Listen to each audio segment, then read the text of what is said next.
अंता उपचुनाव में निर्दलीय प्रत्याशी नरेश मीणा ने मांगरोल में किए एक संबोधन का वीडियो अपने सोशल मीडिया पेज से डिलीट कर दिया, जिसके बाद कई तरह के सवाल लोगों के मन में उठ रहे हैं कि उस वीडियो में ऐसा क्या था कि नरेश मीणा को अपने पेज से पूरा का पूरा वीडियो ही गायब करना पड़ा।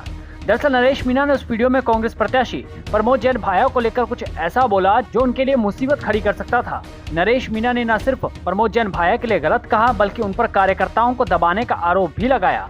नरेश मीणा ने ऐसा भी कह दिया कि ये जानने के लिए देखिए मीणा के पेज से डिलीट किया गया ये वीडियो पूरा देखें। डाकर समाज का युवा बेटा निर्मल माथोड़िया जो यूथ का यहाँ पर यूथ कांग्रेस का अध्यक्ष रहा, लेकिन उसकी इस प्रमोद जैन भाया की वजह से उसको कांग्रेस छोड़कर बीजेपी में जाना पड़ा। मुद्दों को लेकर चुनाव लड़ रहा हूँ। अगर आपने मुझे आशीर्वाद दिया, मुझे समर्थन दिया और मुझे अगर विधायक आपने बनाया तो मैं आपको वादा करके जा रहा हूँ इस भरे चौराहे पर कि नरेश मीणा अगर एमएलए बना, नरेश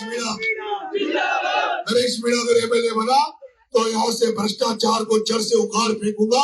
किसी भी सरकारी दफ्तर में कोई ऐसा अधिकारी कर्मचारी नहीं होगा जो किसी आम जन से काम के बदले 1 रुपए भी मांगने की हिम्मत कर सके।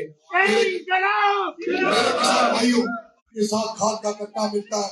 यहाँ जो पंचायत में भी मैंने देखा, यहाँ भी मैंने वातावरण देखा है। प्रमोद भाया को जहाँ पूरी हालतों को लूटने में लगा हुआ है, प्रमोद जैन भाया से जुड़े हुए लोग जो कोई सरपंच है, कोई प्रधान है, वो इस तरह के कई लोग उन्होंने गांव में छोड़ रखे हैं। वो गांव में आम जनता का शोषण करते हैं। वो खुदा बन गए।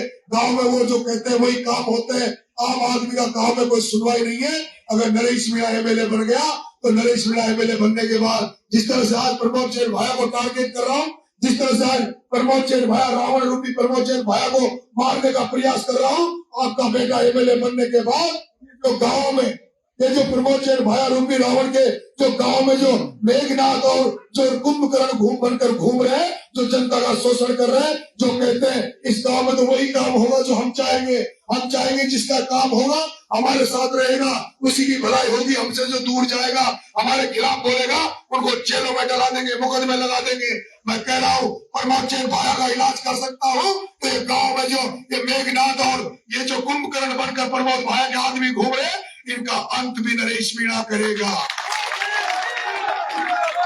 आम जनता से कहना चाहता हूँ, मैं जनता के भरोसे चुनाव लड़ रहा हूँ और जब जनता इस बार नरेश मीणा चुनाव नहीं लड़ रहा, अंता की जनता चुनाव लड़ रही है। ये वीडियो देखकर आपको समझ में आ गया होगा कि नरेश मीणा ने ये वीडियो डिलीट क्यों करवाया। दरअसल उन्होंने अपने भाषण में ये बात मानी है कि वो प्रमोद जैन भाया को टारगेट कर रहे हैं और उनको मारने की कोशिश कर रहे हैं। यहाँ मारने से नरेश मीणा का मतलब शायद भाया को चुनाव में हराने से होगा, लेकिन मीणा ने इस बात के लिए गलत जगह गलत शब्द का उपयोग कर लिया। या एक वजह यह भी हो सकती है कि नरेश मीणा भाषण के दौरान भाया के एक समर्थक पर भड़क पड़े और उसको चेतावनी दे दी। एक आपके गांव में एक राकेश नाम का डोलता पागल, एक पागल डोलता लाइव आ जाता रोज। एक बार मेरे पास गया था, महात्मा की तरह बन के गया। मुझे लगा कोई अच्छा आदमी लगता है, फकीर बन के डोल रहा था। मेरे पास आया जब 2020 में मैं जब पायलट साहब को ब्लड डोनेशन कर रहा था, मेरे आकर की भाई साहब माकी भाया नशा कर लीजिए, माकी भाया नशा कर लीजिए। अब काय हो गयो भाई राकेश, तारी तो भाया नशा कर लीजिए। जब तुम्हारे को डाई जो तो भाई साहब माकी मदद कर जो माकला रही जो नरेश मीणा को लड़ रहा है 2020 से भाया के केस धारा काई हो गयो शो धारा काई हो गयो, कहीं पीसा मिल गया, काई हो गयो, काई चक्कर में पड़ गया तू भाई राकेश भाई। तू तो संत महात्मा बड़ो जो तू तो निकल जो बजरंग बली को भक्चू मुंह को भक्चू, फिर तू उस भ्रष्ट प्रमोद जैन भाया के कैसे गुणगान गाने लग गया, कैसे नरेश मीणा की बुराई करने लग गया।